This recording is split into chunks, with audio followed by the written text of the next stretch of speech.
আসসালামু আলাইকুম। সবাইকে স্বাগতম। আজকের পর্বে আমরা মাইক্রোসফট অফিস কম্পিউটার কোর্সের দিস পিসি বা ফাইল ম্যানেজারের সাথে পরিচয় হব। তো যেহেতু আমরা আমাদের সবগুলো ডকুমেন্টই দিস পিসি বা ফাইল ম্যানেজার বা ফাইল এক্সপ্লোরার এর মধ্যে রাখতে হবে। যদি আমরা কোনো একটা ফাইল ক্রিয়েট করি সেটা আমরা দিস পিসির মধ্যেই রাখবো বা ফাইল ম্যানেজারের মধ্যে রাখবো। তো সেক্ষেত্রে আমরা কম্পিউটারের আ ফাইল ম্যানেজারের সাথে একটু পরিচয় হয়ে নিই। আমরা শুরুতে আমাদের ডেস্কটপের মধ্যে দিস পিসি নামে একটা আইকন দেখতে পাবো। যদি আমরা এই দিস পিসি আইকনের মধ্যে একসাথে ২ টা ক্লিক করি তাহলে আমাদেরকে ফাইল ম্যানেজারের মধ্যে নিয়ে যায়। তো এটাই হচ্ছে আমাদের কম্পিউটারের ফাইল ম্যানেজার বা ফাইল এক্সপ্লোরার বা দিস পিসি। আমাদের স্টোরেজ হচ্ছে এটা। আমরা আমাদের যতগুলি ডকুমেন্ট ক্রিয়েট করব সবগুলাই এখানে আমরা সেভ করব বা আমাদের যাবতীয় ডকুমেন্টগুলো আমরা এখানেই পাবো। তো চলুন আমরা আমাদের ফাইল এক্সপ্লোরার এর সাথে পরিচিত হয়ে নিই। শুরুতেই আমরা এখানে যে কুইক অ্যাক্সেস নামে একটা অপশন দেখতে পাচ্ছি। এখানে যদি ক্লিক করি তাহলে আমাদেরকে দেখাবে যে আমাদের রিসেন্ট যে ডকুমেন্টগুলো নিয়ে আমরা কাজ করেছি, ওই ডকুমেন্টগুলো আমাদেরকে এখানে দেখাবে। এরপর আমরা ডেস্কটপ দেখতে পাচ্ছি। ডেস্কটপে আমরা যে ফাইলগুলো দেখতে পাচ্ছি বা ফোল্ডার বা সফটওয়্যার যেগুলো আমরা দেখতে পাচ্ছি, এগুলো হলো আমাদের এই যে উইন্ডোর মধ্যে যে আ সফটওয়্যার বা যে অ্যাপস বা হচ্ছে যে ডকুমেন্টগুলো আমাদের এখানে আমরা দেখতে পাচ্ছি, এই ডকুমেন্টগুলোই আমরা ফাইল এক্সপ্লোরার এর মধ্যে ডেস্কটপ এই অপশনটাতে দেখতে পাই। অর্থাৎ এই ডেস্কটপ অপশনটা আর হচ্ছে আমাদের ডেস্কটপ উইন্ডোটা ২ টা একই জিনিস। আমরা যদি এখানে কোনো একটা ফাইল ক্রিয়েট করি, সেটা আমরা ডেস্কটপে দেখতে পাবো। অথবা ডেস্কটপের এই জায়গায় যদি আমরা কোনো একটা ফাইল ক্রিয়েট করি, সেটা আমরা আমাদের এখানে দেখতে পাবো। তো আমরা এখানে ডাউনলোডস একটা অপশন আছে। আমরা ডাউনলোডস এর মধ্যে দেখি। যদি আমরা ডাউনলোডস এ ক্লিক করি তাহলে আমাদের যে ডাউনলোড করা ফাইলগুলো এখানে দেখতে পাবো। যেগুলো আমরা নেট থেকে ডাউনলোড করেছিলাম সেগুলো আমরা এখানে পাবো। তো এরপর ডকুমেন্টস আছে। ডকুমেন্টস এর মধ্যে আমরা চাইলে কোনো ডকুমেন্টস আমরা রাখতে পারি। পিকচার আছে। আমরা জানি পিকচারের মধ্যে আমাদের পিকচার গুলো থাকে।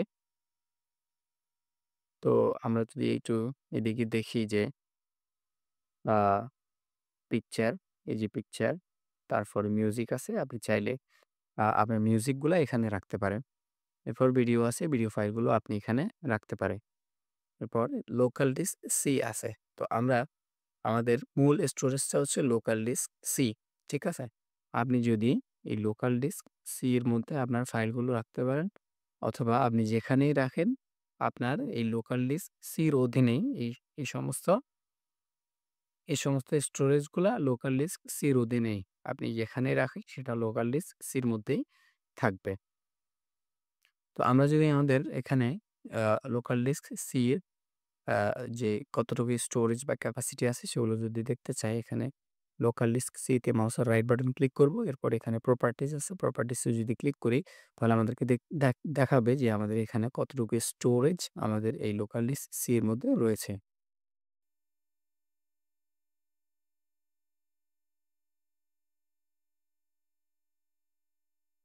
তো আমরা এখানে কর্নারে এখানে ৩ টা সিম্বল দেখতে পাচ্ছি।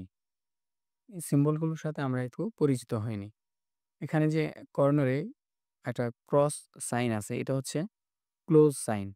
আমরা যদি এখানে ক্লিক করি তাহলে আমাদের এই উইন্ডোটা ক্লোজ হয়ে যাবে। কারণ আমি এখানে ক্লিক করলাম তাহলে আমাদের এই উইন্ডোটা ক্লোজ হয়ে গেছে। আমরা যদি সেখানে আবার যেতে চাই সেক্ষেত্রে আমরা এখানে দিস পিসিতে ক্লিক করব। তখন আমরা আবার আমাদের দিস পিসিতে চলে আসবো। তো এরপর হচ্ছে এখানে রিসাইজ বা রিস্টোর বা এখানে একটা অপশন আছে। তো আমরা যদি এই রিসাইজ এর মধ্যে ক্লিক করি তাহলে আমাদের এই উইন্ডোটা ছোট হয়ে যায়। আমাদের এই রিসাইজ এখানে যদি আবার ক্লিক করি আমরা তাহলে এটা ম্যাক্সিমাইজ হয়ে যায়। ঠিক আছে? তো এটা দিয়ে আমরা রিসাইজ, রিস্টোর বা ম্যাক্সিমাইজ করতে পারি। একবার ক্লিক করলে ছোট হয়ে যাবে, আরেকবার ক্লিক করলে বড় হয়ে যাবে। একবার ক্লিক করলে ছোট হবে, আরেকবার ক্লিক করলে বড় হবে। আমরা চাইলে এখানে এই যে যখন আ এই যে চতুর্পাশে যখন আমরা যাব তখন একটা অ্যারো চিহ্ন দেখতে পাবো। ওই অ্যারো চিহ্নটা ক্লিক করে ধরে আমরা এটাকে এই উইন্ডোটাকে আরো বড়-ছোট করতে পারি। কর্নারে ধরেও আমরা এটাকে বড়-ছোট করতে পারি। আমরা যখন কর্নারে যাব বা চতুর্পাশে যাব, আমাদের মাউসটাকে নিব তখন আমরা একটা অ্যারো চিহ্ন দেখতে পাবো। ওই অ্যারো চিহ্ন ধরে ক্লিক করে ধরে আমরা এটাকে বড়-ছোট করতে পারি। আবার আমরা এখানে এই যে সাদা যে অংশটা আছে এখানে, যে সাদা এরিয়াটা আছে, আমরা চাইলে এখানে মাউসটাকে ক্লিক করে ধরে আমরা এই উইন্ডোটাকে নাড়াচাড়া করতে পারি। এভাবে আপনি যেকোনো অ্যাপসের এই উইন্ডোকে আপনি এভাবে ধরে এদিক সেদিক নাড়াচাড়া করতে পারবেন, মুভ করতে পারবেন। ঠিক আছে? তো আমরা এটাকে ম্যাক্সিমাইজ করে ফেললাম, বড় করে ফেললাম। এরপর আরেকটা অপশন আছে মিনিমাইজ। আমরা চাইলে এখানে ক্লিক করে আমরা আমাদের এই ফাইলটাকে মিনিমাইজ করে রাখতে পারি। আমরা যখন এখানে ক্লিক করব, তখন আমাদের এই উইন্ডোটা আমাদের এখানে এই যে দিস পিসি উইন্ডোটা এখানে মিনিমাইজ হয়ে থাকবে। ক্যানসেল হবে না। এটা এখানে মিনিমাইজ হয়ে থাকবে। দিস পিসি বা ফাইল এক্সপ্লোরার এর মধ্যে যদি আমরা আবার ক্লিক করি তাহলে আমাদের ওই উইন্ডোটা আবার দেখা যাবে। আমরা যদি আবার ক্লিক করি এই মিনিমাইজে এটা আবার হাইড হয়ে যাবে। আবার ক্লিক করলে এটা আবার এখানে শো করবে।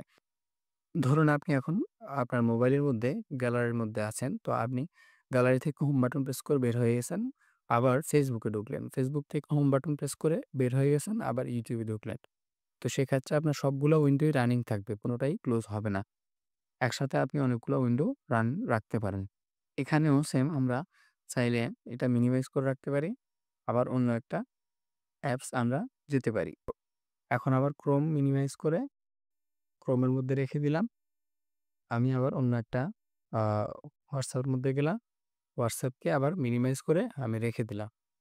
তো তাহলে এভাবে প্রত্যেকটা আপনি অ্যাপস মিনিমাইজ করে রাখতে পারেন। আপনি যখন এই আ অ্যাপসের মধ্যে ক্লিক করবেন আপনার মিনিমাইজ করা আ উইন্ডোটা দেখা যাবে। আপনি ইচ্ছে করলে এখানে ক্লিক করলেও আপনার উইন্ডোটা মিনিমাইজ হবে। আবার ইচ্ছে করলে আপনি এই ফোল্ডারের মধ্যে ক্লিক করলেও বা ফাইলের মধ্যে ক্লিক করলে বা সফটওয়্যারের মধ্যে ক্লিক করলেও আপনার এটা মিনিমাইজ হয়ে যাবে। ঠিক আছে? একবার ক্লিক করলে ম্যাক্সিমাইজ হবে, আরেকবার ক্লিক করলে মিনিমাইজ হবে। একবার ক্লিক করলে ম্যাক্সিমাইজ হবে, আরেকবার ক্লিক করলে মিনিমাইজ হবে। তো আজকের ভিডিওটা এতটুকু পর্যন্তই থাকলো। পরবর্তী ভিডিও দেখার জন্য আমন্ত্রণ জানাচ্ছি। ধন্যবাদ। আসসালামু আলাইকুম।